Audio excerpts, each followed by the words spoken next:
Hey guys, this is Neeraj and you're watching क्यूट्रिक्स। क्यूट्रिक्स के official YouTube channel क्यूट्रिक्स 2.0 पे आपका स्वागत है। और इस सेशन में, इस सीरीज़ में हम लोग कर रहे हैं उत्तराखंड डीएलएड प्रवेश परीक्षा 2024 की तैयारी। और हम उसमें टारगेट लेके चल रहे हैं कि हम मैथ्स में पूरे 50 में से 50 स्कोर। तो आज का जो पहला हमारा क्वेश्चन है वो है 17:24 में से प्रत्येक में कितनी संख्या जोड़ी या घटाई जाए कि अनुपात 1:2 हो जाए। ठीक है, क्वेश्चन हमारा यहाँ पर है कि 17:24 जो रेशियो है उसमें हम क्या ऐड करें या क्या सब्ट्रैक्ट करें कि जो हमारा रेशियो है वो 1:2 हो जाए। जब जब आपके सामने ऐसा क्वेश्चन आता है क्या जोड़ें या क्या घटाएं, या में जब कंडीशन आ गई है हमारी, तो हम कुछ भी करें हमारा आंसर आएगा। जैसे मैं यहाँ पे आपको सब्ट्रैक्ट करके दिखाता हूँ।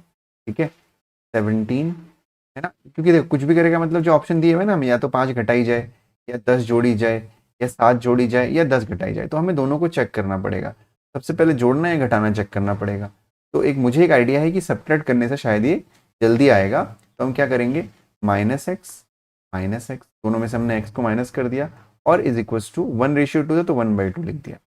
ठीक है, अब हम इसको क्रॉस मल्टीप्लाई करेंगे। तो क्रॉस मल्टीप्लाई करने के लिए 2 का मल्टीप्लाई यहाँ होगा, 1 का मल्टीप्लाई यहाँ होगा। तो 2 का multiply 17×2 = 34 minus 2x is equal to 1 से 24 माइनस एक्स को मल्टीप्लाई करेंगे तो 24 माइनस एक्स ही रहेगा। ठीक है, 24 माइनस एक्स ही रहेगा। अब हम क्या करेंगे, इस 24 को इधर लेके जाएंगे, इस 2x को इक्वल के इधर लेके आएंगे। तो ये हो जाएगा 34 minus 24 is equal to 22x इधर आएगा तो ये माइनस है तो इधर प्लस का हो जाएगा, 2x माइनस एक्स। तो 2x माइनस एक्स हो जाएगा x, 34 माइनस 24 हो जाएगा आपका 10। यानी जो x की वैल्यू है वो 10 आ गई, यानी 10 घटाने पर जो वैल्यू है 1/2 होगी। तो हमारे पास एक ऑप्शन हमें दिख रहा है कि ऑप्शन नंबर डी की अगर 10 हम माइनस करें तो इसका मतलब 1/2 हमारा आ सकता है। तो हमारा 10 आंसर हो गया ऑप्शन नंबर डी। हमें यहाँ पे प्लस करके भी चेक करना था, है ना, कर सकते थे। अगर यहाँ पे आंसर नहीं आता तो फिर हम यहाँ माइनस एक्स की जगह प्लस एक्स करके यहाँ पे हम आंसर को चेक करते तो हमारा आंसर आ जाता। ठीक है, तो चलिए बढ़ते हैं आज के अगले क्वेश्चन की तरफ। तो जो आज का अगला क्वेश्चन है वो है यदि 52 पत्तों की एक गड्डी में से यादृच्छिक आधार पर एक पत्ता खींचा जाता है तो इस पत्ते के हुक्म होने की क्या प्रायिकता होगी। प्रायिकता, प्रोबेबिलिटी। तो इसके लिए जो ताश की गड्डी होती है उसके बारे में हमें डिटेल जानकारी होनी चाहिए, लेकिन फिलहाल मैं इसी पर्टिकुलर क्वेश्चन के अकॉर्डिंगली बता रहा हूँ। जब हम लोग प्रॉपर क्लासेस करेंगे, लाइव क्लासेस नोटिफिकेशन आने के बाद, तब मैं प्रोबेबिलिटी का यानी प्रायिकता का पूरा चैप्टर आपको पढ़ाऊंगा। ठीक है, 52 पत्ते होते हैं ताश की गड्डी में, उसमें अगर हमने हुकुम का एक पत्ता खींच लिया तो हुकुम के कितने पत्ते होते हैं पहले हमको ये पता होना चाहिए। तो एक पूरे 52 पत्तों की गड्डी में हुकुम के 13 पत्ते होते हैं, 13 पत्ते होते हैं। ठीक है, काले रंग के होते हैं 13 पत्ते। सिंपल है, टोटल आउटकम कितने हैं 52, उसमें से कितने निकले हुकुम के 13, यानी 13/52 यानी 13/52 हमारा आंसर होगा। हम रिड्यूस कर सकते हैं, 13 1 = 13, 13 4 = 52, यानी 1/4 हमारा आंसर होगा। That is option number C. ठीक है, option number C. Hope you get it. तो चलिए शुरू करते हैं क्वेश्चन नंबर 146। ठीक है, तो अभी 146 जो है डीआई का क्वेश्चन है, डेटा इंटरप्रिटेशन इसको कहते हैं, डेटा विश्लेषण। तो समझ लेते हैं पहले। निम्नलिखित चित्र में से 3 कंपनियों XYZ द्वारा कुछ वर्षों में उत्पादित गेहूं के आटे को 1000 टनों में प्रदर्शित किया गया है। इस लेखाचित्र का अध्ययन कीजिए और प्रश्नों के उत्तर दीजिए। ठीक है, तो इस क्वेश्चन में आपको दिख रहा है कि आपके सामने ग्राफ आपको दिख रहा होगा। इसमें वर्ष 2000, 2001, 2002, 2003 और 2004 का डेटा दिया हुआ है। 3 कंपनी का गेहूं का उत्पादन का डेटा दिया हुआ है। जैसा समझने के तौर पे सन 2000 में एक्स कंपनी का जो उत्पादन है वो 300 टन है। 300 के बाद फिर आप 1000 में मल्टीप्लाई भी करेंगे, हालांकि इसकी जरूरत नहीं पड़ती है। ठीक है, फिर ये आपका वाई कंपनी का 250 हो गया, जेड का 350 हो गया। तो इसी के बेसिस पे हमको क्वेश्चन का आंसर करना है। तो हमारा जो पहला क्वेश्चन है इस डीआई के लिए, इस डेटा इंटरप्रिटेशन के लिए, वो क्या है हमारा, वर्ष 2004 में कंपनी जेड तथा वर्ष 2000 में कंपनी वाई के उत्पादनों में 1000 टनों में कितना अंतर था। 2004 में कंपनी जेड तथा वर्ष 2000 में कंपनी वाई के उत्पादनों में 1000 टनों में कितना अंतर था, ये आपसे बोला है। सबसे पहले जेड का 2004 में हम निकालेंगे। देखते हैं जेड कहाँ है। ये है हमारा जेड, जेड हमारा लास्ट वाला है। 2004 में चलते 2004, ये हो गया जेड। तो अगर हम ध्यान से देखेंगे तो जेड है हमारा 350, यानी 2004 में 2004 में जो Z का प्रोडक्शन है, उत्पादन है, वो है कितना 350, उसके बाद 3 जीरो और लग जाएंगे, लगाने की आवश्यकता नहीं है, ठीक है ना, उसी में सारे आंसर हैं। और Y के उत्पादनों में क्या अंतर है 2000 में, 2000 में चलते हैं, 2000 में Y कितना है 250, सन 2000 में Y जो है वो 2000 है, सॉरी कितना है 250। अब देखो ये जो मैं अलग से लिख रहा हूँ क्योंकि मैं आपको समझा रहा हूँ, पढ़ा रहा हूँ, तब मैं लिख रहा हूँ, आपको ये अलग से लिखने की कोई आवश्यकता नहीं है, ठीक है। तो ये हो जाएगा 350 और 250, तो 350 आपको दोनों का डिफरेंस निकालना है, यानी 350 माइनस 250 यानी 100 आपका हो गया, यानी ऑप्शन नंबर बी आपका आंसर होगा, ठीक है। चलो बढ़ते हैं अगले क्वेश्चन की तरफ। तो जो हमारा अगला क्वेश्चन है आज का वो है इसी डीआई पे बेस्ड क्वेश्चन है, और वो हमसे कह रहा है कि वर्ष 2002-2004 की अवधि में कंपनी एक्स तथा उसी अवधि में कंपनी वाई के औसत उत्पादन का अनुपात क्या है। 2002 से लेके 4, 2 से लेके 4 यानी यहाँ से लेके यहाँ तक, पहले आपको एक्स का अनुपात एक्स का निकालना है एवरेज, और फिर आपको वाई का एवरेज निकालना है, और फिर दोनों का अनुपात बताना है। तो चलिए देखते हैं एक्स का, देखते हैं 2002 से लेके 4 तक। तो एक्स का जब हम ध्यान से देखेंगे तो एक्स का 2002 में कितना है 200, ठीक है। अगर हम एक्स की बात करेंगे 2002 में है 200, प्लस 2003 में अगर हम देखेंगे एक्स का तो ये है आपका 500, ठीक है। फिर प्लस 2004 में अगर हम एक्स का देखेंगे तो ये है आपका 400, ठीक है, 400, 200 प्लस 400 प्लस 500। अब इसका अनुपात निकालना है, तो अनुपात निकालने के लिए क्योंकि 3 वर्षों का तो 3 से डिवाइड कर देंगे, ठीक है। फिर हम क्या करते हैं वाई का निकाल लेते हैं, तो वाई का निकालने के लिए 2002 में देखेंगे वाई कितना है आपका 350, 350। फिर 2003 में देखेंगे वाई का तो ये आपका हो जाएगा कितना 400 यानी 400। फिर उसके बाद 2004 में देखेंगे वाई का तो ये हो जाएगा 500, ठीक है।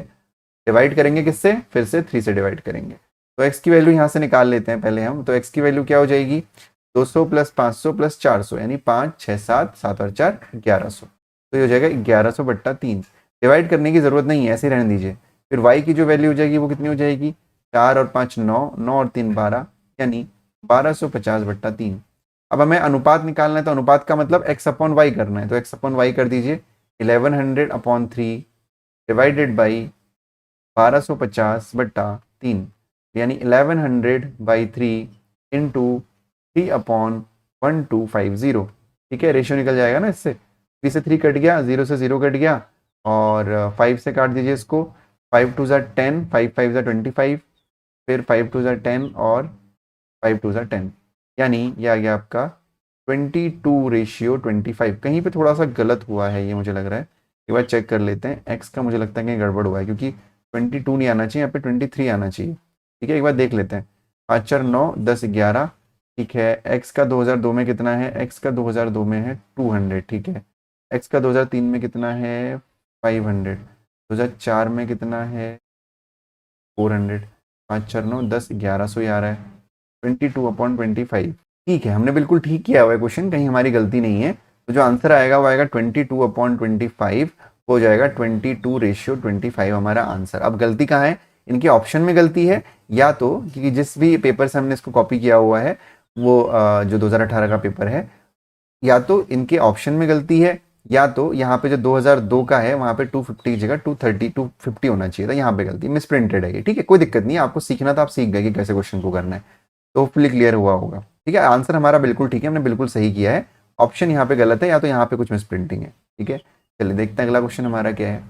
अगला क्वेश्चन है हमारा, वर्ष 2002 की तुलना में वर्ष 2003 में कंपनी वाई के उत्पादन में कितने प्रतिशत की वृद्धि हुई।